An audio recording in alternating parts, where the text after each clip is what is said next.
Corona के बाद बॉलीवुड की हालत किसी से छिपी नहीं है। बड़े बड़े सितारों की फिल्में एक के बाद एक धड़ाम से गिर रही थी। तब्बू, अक्षय, रणबीर, कंगना, किसी का भी टिकट खिड़की पर बस नहीं चल रहा था। दर्शक सिनेमाघर आना ही नहीं चाहते थे। ऐसे में कुछ फिल्मों ने आकर पूरा पलड़ा ही पलट दिया। इन फिल्मों ने न सिर्फ खुद पैसे कमाए बल्कि पूरी इंडस्ट्री का भरोसा भी वापस लाई।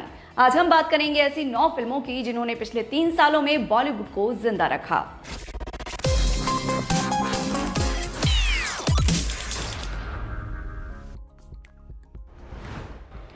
2023 में शाहरुख खान की वापसी हुई और क्या शानदार वापसी हुई। 4 साल की गैर हाजिरी, गाने पर विवाद, बहिष्कार के नारे, सब कुछ पठान के खिलाफ था। लेकिन 25 जनवरी 2023 को जब पर्दा उठा तो सब चुप रह गए। सिद्धार्थ आनंद के डायरेक्शन में बनी इस फिल्म में शाहरुख के साथ दीपिका पादुकोण और जॉन अब्राहम थे और सलमान खान की झलक ने तो खुशी दोगुनी कर दी। पठान एक खुफिया जासूस की कहानी है जो एक खतरनाक आतंकी संगठन को रोकने के लिए दुश्मन देश की जासूस के साथ मिलकर काम करता है। फिल्म ने पहले ही दिन 57 करोड़ की कमाई की, पहले हफ्ते में 364 करोड़ और फिर दुनिया भर से 1050 करोड़ से ज्यादा का कलेक्शन किया। पहली बार कोई हिंदी फिल्म चीन में रिलीज हुए बिना 1000 करोड़ के दायरे में घुसी। इस एक फिल्म ने बॉलीवुड को बता दिया कि दर्शक गए नहीं हैं, बस सही फिल्म का इंतजार था। उसी साल शाहरुख एक और धमाका लेकर आए, इस बार साउथ के मशहूर डायरेक्टर इटली के साथ। जवान को हल्के में लेने की गलती किसी ने नहीं की और हुआ भी वही। फिल्म ने पठान का रिकॉर्ड तोड़ दिया। नयनतारा की हिंदी में पहली फिल्म, विजय सेतुपति का डरावना खलनायक, प्रियमणि और दीपिका की झलक। इस फिल्म के पास सारे तुरुप के इक्के थे।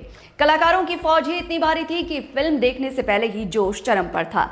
जवान में शाहरुख दोहरी भूमिका में थे, बाप और बेटा, भ्रष्टाचार के खिलाफ जंग, व्यवस्था से टकराव और इटली का जाना पहचाना मनोरंजक कहानी कहने का अंदाज, सब कुछ एक साथ।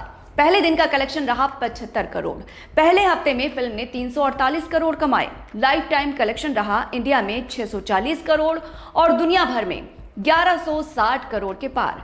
यह था जवान का असली जलवा। यह भारतीय सिनेमा के इतिहास की 5वीं सबसे बड़ी फिल्म बनी। सनी देओल की गदर 2 ने सबसे ज्यादा चौंकाया। किसे उम्मीद थी कि 2001 की गदर का अगला हिस्सा एक ऐसी फिल्म जिसका नायक 66 साल का है इतना बड़ा धमाका करेगी। अनिल शर्मा का डायरेक्शन और सनी देओल, अमीषा पटेल, उत्कर्ष शर्मा, सिमरन जैसी स्टार कास्ट। ये फिल्म इंडिपेंडेंस डे के वीकेंड पर आई और पुरानी यादों की ऐसी लहर लाई जो किसी ने सोची भी नहीं थी।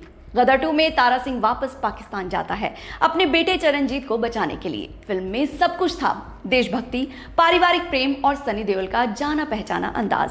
हाथ से पंप उखाड़ना, दुश्मनों को दीवार में धकेलना, जय माता दी चिल्लाना, सब कुछ था इसमें। पहले हफ्ते में 284 करोड़ और पूरे देश में 620 करोड़ की कमाई हुई। 3 करोड़ 82 लाख दर्शकों ने सिनेमाघरों में जाकर ये फिल्म देखी। गदर 2 ने साबित किया कि आम दर्शक सिनेमाघर आ सकते हैं, बस उन्हें मनपसंद फिल्म चाहिए। विवाद, जहरीलापन, औरतों के प्रति गलत सोच, एनिमल को लेकर बहुत कुछ कहा गया, लेकिन टिकट खिड़की को इन बहसों से कोई मतलब नहीं था। संदीप रेड्डी वांगा के डायरेक्शन में रणबीर कपूर, अनिल कपूर, रश्मिका मंदाना और बॉबी देओल की इस फिल्म ने ए सर्टिफिकेट के बावजूद देश में 608 करोड़ रुपए की कमाई की और दुनिया भर में 900 करोड़ से ज्यादा कमाए। हिंदी सिनेमा में ऐसा पहले कभी नहीं हुआ था। एनिमल एक बेटे की कहानी है जो अपने पिता से हद से ज्यादा मोहब्बत करता है। रणबीर ने रणविजय का किरदार निभाया था, एक ऐसा इंसान जो बाप की खातिर कुछ भी कर सकता है, किसी को भी मार सकता है। और बॉबी देओल का खलनायक बनना, बिना एक भी संवाद बोले महज अपनी मौजूदगी से दहशत फैला देना, उस साल की सबसे चौंकाने वाली परफॉर्मेंस थी। 3 घंटे से लंबी एडल्ट सर्टिफिकेट वाली विवादों में घिरी फिल्म, फिर भी 3 करोड़ 30 लाख दर्शकों ने इसे देखा। रणबीर ने साबित कर दिया कि वो सिर्फ 8 फिल्मों के लिए ही नहीं है।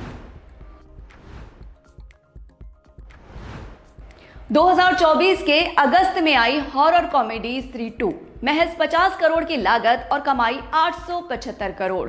मुनाफे के हिसाब से स्त्री 2 शायद मॉडर्न बॉलीवुड की सबसे फायदेमंद फिल्म है। अमर कौशिक के डायरेक्शन में बनी इस फिल्म में श्रद्धा कपूर, राजकुमार राव, अपार शक्ति खुराना और पंकज त्रिपाठी थे। साथ में तमन्ना भाटिया का गाना भी था जो बेहद पॉपुलर हुआ। चंदेरी नाम के काल्पनिक कस्बे में घटती इस फिल्म में इस बार सरकटा नाम का खतरनाक भूत आता है। जो मर्दों को उठा रहा है। पहले दिन फिल्म एवरेज रही, लेकिन वर्ड ऑफ माउथ ने फिल्म को जेट बना दिया। लोगों की जुबान पर बात ऐसी चढ़ी कि सिनेमाघर भरने लगे। देश में 713 करोड़ और दुनिया भर में 875 करोड़ की कमाई की। फिल्म इतनी बड़ी हिट रही कि इसके बाद ऐसी फिल्मों की लाइन लग गई। 2025 की शुरुआत छावा ने की, और क्या शुरुआत की। लक्ष्मण उतेकर के डायरेक्शन में विक्की कौशल ने छत्रपति संभाजी महाराज का किरदार इस तरह जिया कि फिल्म एक क्रेज बन गई। रश्मिका मंदाना और अक्षय खन्ना भी साथ थे। अक्षय खन्ना का औरंगजेब का किरदार तो बरसों याद रहेगा, उन्हें अलग से तारीफें मिली। छावा छत्रपति शिवाजी महाराज के बेटे छत्रपति संभाजी की कहानी है। वो वीर जिन्होंने औरंगजेब की ताकत के सामने झुकने से इनकार कर दिया। यातनाएं सही, लेकिन मराठा स्वाभिमान नहीं छोड़ा। पहले दिन 33 करोड़ और पहले हफ्ते में 219 करोड़ का कलेक्शन हुआ। फिल्म 6 हफ्ते तक हिंदी पट्टी के सिनेमाघरों में जमी रही और पूरे देश के सिनेमाघर हाउसफुल रहे। किसने सोचा था कि दो नए चेहरे और एक सीधी सादी मोहब्बत की कहानी 2025 की तीसरी सबसे बड़ी फिल्म बन जाएगी। मोहित सूरी के डायरेक्शन और यशराज फिल्म्स के बैनर तले रिलीज हुई सैयारा ने सबको चौंका दिया। ये अहान पांडे और अनीत पड्डा की पहली लीड फिल्म थी। ना कोई बड़ा सितारा, ना कोई सीक्वल, बस एक दिल को छू लेने वाला किस्सा। कृष कपूर एक उलझा हुआ संगीतकार है और वाणी बत्रा एक शर्मीली गीतकार। दोनों मिलते हैं, मोहब्बत होती है, संगीत बनता है, लेकिन जिंदगी ने एक अजीब पेंच रखा है। वाणी को भूलने की बीमारी है। कोरियाई फिल्म से प्रेरित इस कहानी में अरिजीत, श्रेया की आवाजें और दोनों कलाकारों की सच्ची केमिस्ट्री ने जादू कर दिया। देश भर से फिल्म ने 333 करोड़ कमाए और दुनिया भर से 569 करोड़ की कमाई की। लगभग 6 हफ्तों तक सिनेमाघरों में टिकी रही। सैयारा ने साबित किया कि मोहब्बत की कहानी जब सच्चे दिल से बनाई जाए तो किसी बड़े सितारे की जरूरत नहीं होती।